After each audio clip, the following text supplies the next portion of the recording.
So a lot of times I also go through this process of creating poses, and in the initial stages, because character for um, skins, the character is kind of the same, or at least it's kind of our vision of what this character would be in this alternate universe. A lot of my pose explorations for a lot of these characters in the recalls is actually just trying to find some things that would be very appealing in terms of shapes, colors, staging, and then kind of like trying to identify poses that could link well into each other, right? So stuff like that sort of gets the creative juices flowing. And in this stage, it's like just try lots of different things, try things that you haven't seen in the kit, haven't seen in other media and all that stuff. And then basically present it to the team. And the team will basically be able to look at that stuff and be like, oh, A, B, C, or maybe F. This works for these reasons. Obviously, with the constraints of a recall, at least for Yasuo, you need to tell a story within 8 seconds. So then you need to cherry pick sort of like things that you like. So I have there's a small video of these same pose explorations. But then essentially there are a couple that kind of came about as things that I really liked. And obviously perspective here is actually a big component of how you make your decision, mainly in the sense that like front, which is very appealing here, may not look necessarily as good from the top. And that's one of the constraints that we have to work with in terms of like League of Legends, which is top down, 3/4 far away. The presentation style for that is very, very different. As you know, things from different angles will always look different. So for perspectives,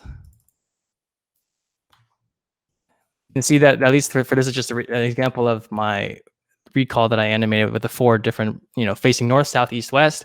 And you can totally tell that sort of like the information that's being presented to you is very, very different depending on where you're looking at it from. So a lot of times the biggest thing, we were looking at Valorant, right? Valorant had a first person perspective, which you will always see from that angle.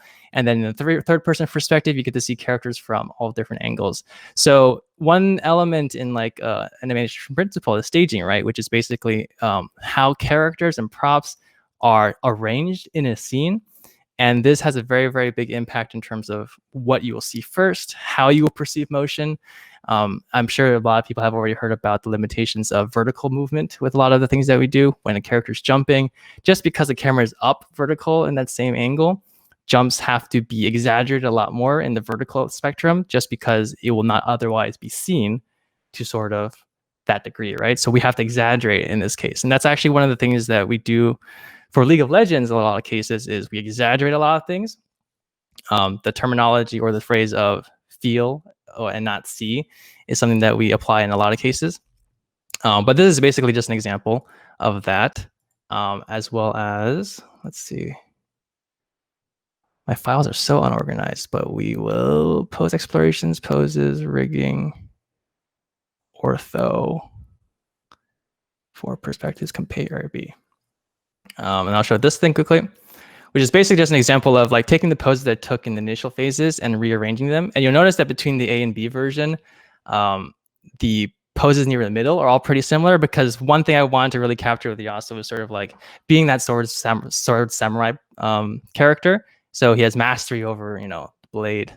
And so that kind of stuff really appealed to me. But what I was trying to explore was like, okay, so I wanted a tree come up, and this tree and this flower, which is part of a big symbology thing for Spirit Blossom, was kind of decided by the group that I was working with in terms of this was a prop that we wanted for Yasuo in order to tell the story. This was decided a long time ago, so we were able to get a model for it, get it rigged and all that stuff, fortunately.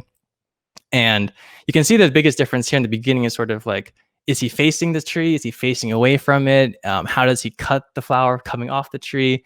In what manner does he do that? And at the end, is he supposed to just take the one flower and then place it? Or will he place the flower and will like tons of other flowers bloom in the water and whatnot?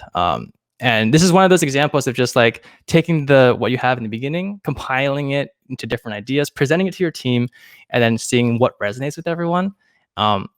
During this process, Spirit Blossom was actually quite early on, and there are a lot of unanswered questions. So not only showing your direct team, but also the people who are, as Adam was sort of talking about, was there's lots of different teams at Riot working on lots of different products that coincide with each other. And just having the visibility of early work in progress ideas helps really align other people and artists to sort of find something that resonates across all the different things, right? in this situation, also for Yasuo's character, we were talking about, right? In this alternate universe, is kind of alluding to Yasuo's personality in the sense that after his long journey of self-regret and like the traumas of his past, him finding peace, right? And so Spirit Blossom was all about really beautiful colors, really beautiful shape language, as well as like this inner peace mixed with some sort of like, in this case of like Spirit Blossom Thresh and all this stuff, lots of different dark undertones too, in some cases. So in this case, I think what we did is we went with A, generally speaking, because there's also this consideration of scope, right? Sometimes like, oh, if you need to add more flowers, you need to add more VFX. Sometimes based on timelines that you're given, you have to be pragmatic about how you move forward. And then that's what we went with. But I could probably leave it at that, I think. I can maybe give... I did not export the different stages that I did, but let's quickly look at...